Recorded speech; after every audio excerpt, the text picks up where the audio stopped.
मेरे दोस्त, मैं आपको याद दिलाना चाहता हूँ कि भगवान आपके साथ मौजूद हैं और आप आज उनका सर्वश्रेष्ठ प्राप्त करने जा रहे हैं। जैसा कि नीति वचन 14 वचन 11 में कहा गया है, सीधे लोगों का तंबू फलता फूलता है। परमेश्वर आपको आशीर्वाद देगा और आपके घराने को अपने हाथों के नीचे समृद्ध करेगा। बाइबल में जाइरस नाम के एक आदमी के बारे में एक कहानी है जो दिल दहला देने वाली स्थिति का सामना कर रहा था। उसकी बेटी मर रही थी। अपनी हताशा के क्षण में वह यीशु की ओर मुड़ा और उसे अपने घर में आमंत्रित किया, इस विश्वास के साथ कि उसकी बेटी बच जाएगी। यीशु ने उसका निमंत्रण स्वीकार किया और जाइरस के घर गए। हर कोई आश्चर्यचकित रह गया जब यीशु आए। याईर की बेटी चमत्कारिक रूप से ठीक हो गई और वह जीवित रही।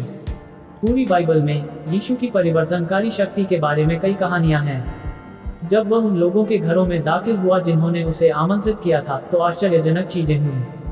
उदाहरण के लिए, जक्कई के घर में एक व्यक्ति जो अपने बेईमान और भ्रष्ट तरीकों के लिए जाना जाता था, यीशु खुशी और शांति लाए। एक समय दुखी रहने वाला घर खुशियों और दावतों से भर गया।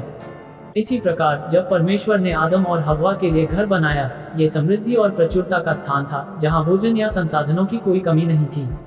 एक अन्य कहानी में जब यीशु पतरस के घर गए तो उसकी सास ठीक हो गई, और जब माथा ने यीशु को अपने घर आमंत्रित किया तो उसका भाई लाजर मृतकों में से जीवित हो गया। ये सभी कहानियां हमारे घरों और हमारे जीवन में जीवन और उपचार लाने की यीशु की अविश्वसनीय शक्ति को दर्शाती हैं। तो मेरे मित्र, यदि आप अपने घर में या अपने जीवन में चुनौतियों का सामना कर रहे हैं, तो अब यीशु को आमंत्रित करने का समय है। उसके पास सबसे कठिन परिस्थितियों को भी सुंदर और जीवन से भरपूर में बदलने की शक्ति है। जब आप यीशु को अपने घर में आमंत्रित करते हैं, तो आप उनकी परिवर्तनकारी शक्ति का अनुभव करने और उनकी उपस्थिति के आशीर्वाद का आनंद लेने की उम्मीद कर सकते हैं। तो इंतजार क्यों करें? आज यीशु को अपने घर में आमंत्रित करें और देखें कि आपका घर इतना फलता फूलता है और जितना आपने कभी सोचा था उससे भी अधिक समृद्ध हो गया है।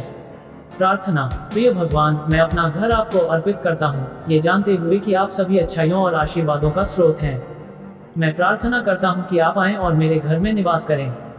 मुझे आपके दिव्य विधान पर भरोसा है, ये जानते हुए कि आपने मुझे अपने बच्चे के रूप में चुना है और मेरे निवास स्थान को आशीर्वाद देने का वादा किया है।